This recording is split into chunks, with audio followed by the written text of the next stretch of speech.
என்ன திருமலை நம்பி, இந்த நேரத்தில் வந்திருக்கிறீர்கள்? சுவாமி, தங்கள் கிருபை எப்போதும் எங்களுக்கு இருக்கிறது. தங்களை தரிசிக்க வேண்டும் என்று சிந்தனையில் தோன்றிவிட்டால் பின் நேரம் காலம் ஏது. தற்போது அடியேன் உன் சிந்தையில் தோன்றிய காரணம் என்னவோ? சுவாமி, தங்களிடம் முக்கியமாக ஒரு சில விஷயங்களை தெரிவித்துவிட்டு செல்லலாம் என்று வந்தேன். சமீபத்தில் பல விஷயங்கள் மனதிற்கு சங்கடமாகவும் அதன் பின் அனுகூலமாகவும் நடந்துவிட்டது. அப்படியா? எங்கு? திருமலையிலா? இல்லை சுவாமி, திருப்பெரும்புதூரில். ஓஹோ, இளையாழ்வான் ராமானுஜன் ஊர் என்று சொல். எப்படி இருக்கிறான் உன் மருமான்? இன்னும் அவனுடைய ஜாதகம் அடியேனின் மனதில் நிழலாடிக் கொண்டுதான் இருக்கிறது.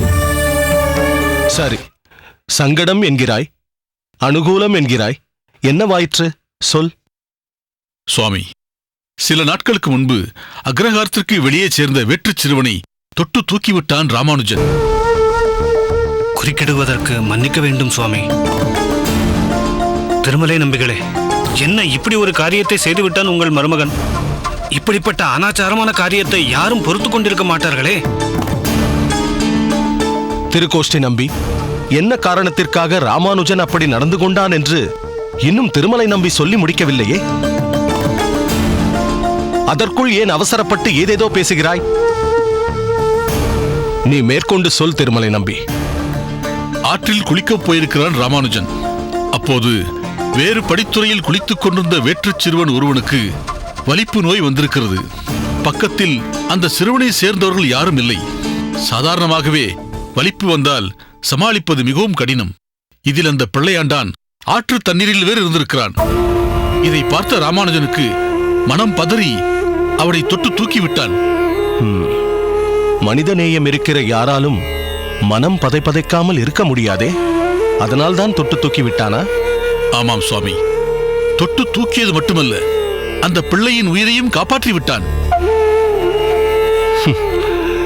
என்ன திருக்கோஷ்டி நம்பி, இப்போது என்ன சொல்ல நினைக்கிறாய்?